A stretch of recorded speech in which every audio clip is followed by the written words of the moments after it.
Okay, next up in the pectoral girdle, we have the clavicle, which is kind of fun because it's actually the only connection you have from your arm to your thorax, or it's kind of upsetting.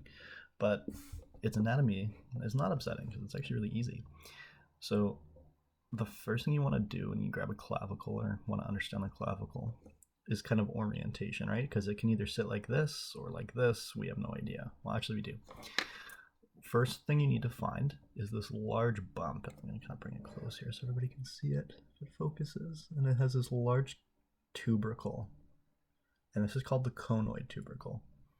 And what's good about the conoid tubercle is it helps you find whether or not it's superior or inferior quite easily.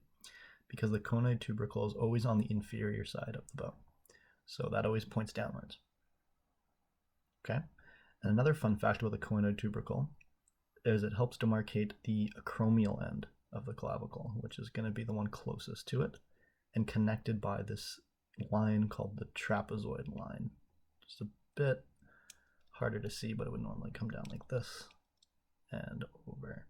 So the conoid tubercle and the trapezoid line lead to the acromial end, which is also going to be the lateral end of the clavicle, not scapula.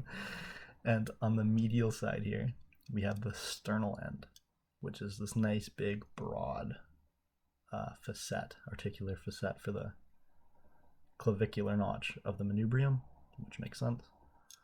So if we know this is the medial end, and this is the lateral end, and this is the inferior side, and this is the superior side, we can orient this quite easily as a right clavicle. And that's it.